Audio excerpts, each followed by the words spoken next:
Assalamualaikum warahmatullahi wabarakatuh. Dewan juri yang terhormat, halo semua, perkenalkan saya Tiani Salomban dari jurusan Pendidikan Guru Sekolah Dasar Fakultas Ilmu Pendidikan Universitas Negeri Gorontalo. Pada kesempatan kali ini, izinkan saya menyampaikan orasi ilmiah yang berjudul Merdeka Belajar dalam Perspektif Multisektoral. Seperti kata pepatah, guru terbaik adalah pengalaman. Pepatah ini mencerminkan esensi Merdeka Belajar, di mana siswa tidak hanya mendapatkan pengetahuan dari buku atau teori, tetapi juga dari pengalaman langsung, eksplorasi mandiri, dan praktik. Pendidikan yang merdeka memberikan kebebasan untuk belajar dari berbagai metode, sehingga memperkaya pengetahuan dan keterampilan individu. Dewan juri yang terhormat, di era globalisasi yang terus berkembang, pendidikan semakin mendapat tantangan yang kompleks dan dinamis. Pendidikan tidak lagi hanya berfungsi sebagai wadah transfer pengetahuan, tetapi juga sebagai ruang untuk membentuk karakter, keterampilan, dan wawasan yang selaras dengan kebutuhan masa depan.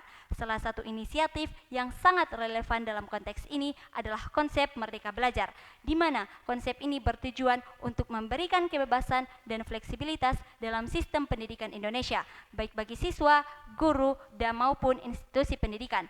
Namun, bagaimana konsep ini dipandang dari berbagai sektor? Dewan juri yang terhormat, dipandang dari sektor pendidikan, Merdeka Belajar memberikan kebebasan yang besar dalam penyusunan kurikulum sehingga memungkinkan guru untuk lebih kreatif dan menyesuaikan metode pengajaran sesuai kebutuhan siswa. Tidak ada lagi keharusan yang terikat pada satu format atau metode, melainkan fokus pada hasil belajar siswa. Fleksibilitas ini mampu menumbuhkan daya kritis, inovasi, dan kemampuan pemecahan masalah. Namun, tantangan besar tetap ada, terutama dalam penyiapan tenaga pendidik yang siap untuk mengimplementasikan kebebasan ini secara efektif dan profesional.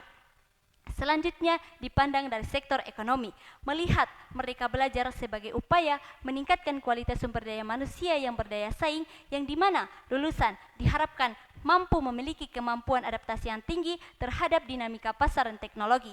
Pendidikan yang berfokus pada keterampilan abad ke-21 seperti kolaborasi, kreativitas, dan kemampuan berpikir kritis menjadi kunci dalam mempersiapkan generasi muda menghadapi tantangan di era industri 4.0.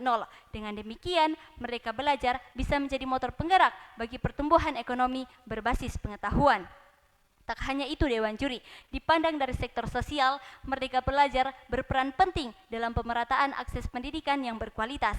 Kebijakan ini menekankan pada penghapusan batas-batas struktural yang seringkali menghambat siswa di daerah terpencil atau kurang mampu untuk mendapatkan pendidikan yang setara.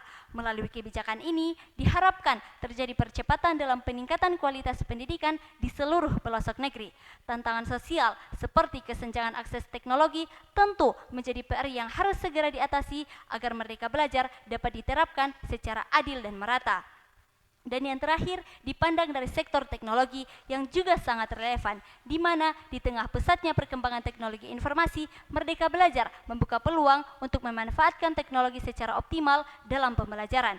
Pembelajaran jarak jauh, penggunaan program digital, dan akses ke sumber belajar global adalah bagian dari revolusi pendidikan yang digagas oleh Merdeka Belajar. Namun, tantangan infrastruktur dan literasi digital menjadi hambatan yang perlu ditangani secara serius.